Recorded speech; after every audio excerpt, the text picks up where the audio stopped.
mga boss, gagawin tayo itong mga wire na ito, sabit-sabit na yan.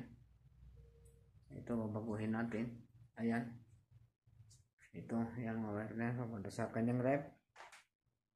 Yan dito, ito 220 ito 110 at saka 110 yan. Ngayon ang sabi ni bossing, alisin na ito, lagyan na lang ng tugang na saksakan. So itong wire na ito mababago din. Ayan, kasi 110 lang yung kuryente niya dito. So pati dito hanggang dito yung ilaw na ito, at saka yung ilaw dito sa kusina kubita. Yan babaguhin din. So pati yan, hindi na siguro tanggal yung saksakan na yan. Yan lang yan. Ang magbabago lang yung mga wiring lang na hindi masyadong magandang pagkalagay. Yan. Dito lalagay tayo dito ng switch, dalawa. Tugang.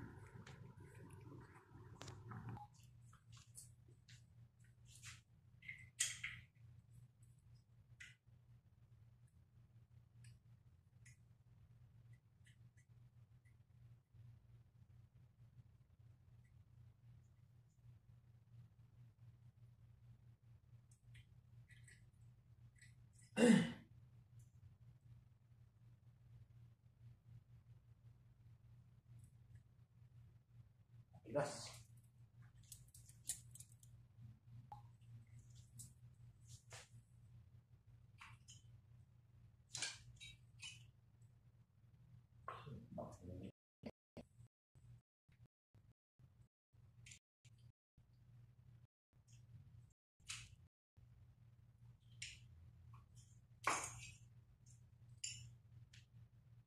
Puno.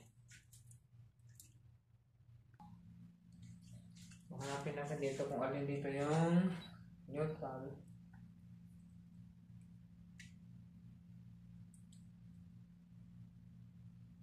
Okay, may current. Okay, wala. So ito yung linya. Kulay blue.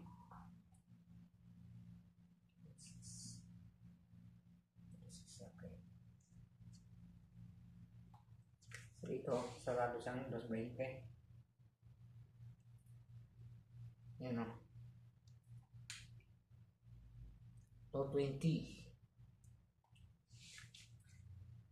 Mga boss, ang gagawin dato dito, sabi ni bossing, tugang na saksakan, tugang na switch. So para sa kanyang dalawang ilaw si palit ang switch niyan. Yan, ito lang.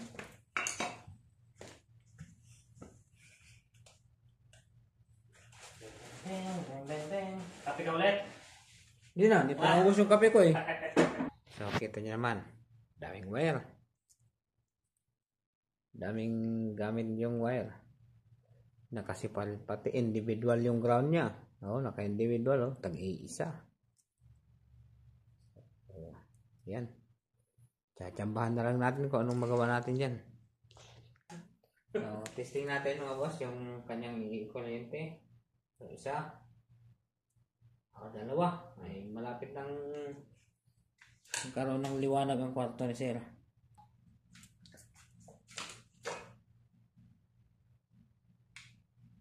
Ayun, liwanag ng kwarto ni sir.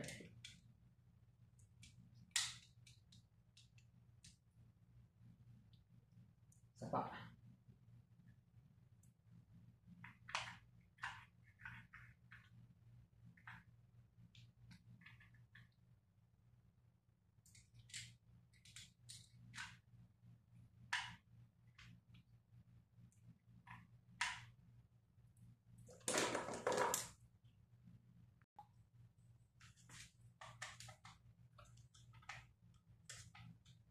Okay.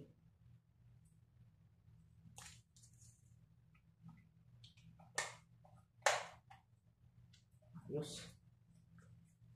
Sapa. So, ayan mga boss. Natapos na tayo sa ating ginawa. Okay. tagumpay na naman tayo sa ating mga patsambang gawa. Manood ka lang sa video ni Panday. May matututunan ka pa. Mag-follow ka na. Para marami ka pang matutunan. Mag-subscribe na rin sa ating YouTube channel. Mag-follow sa ating Facebook page. Salamat!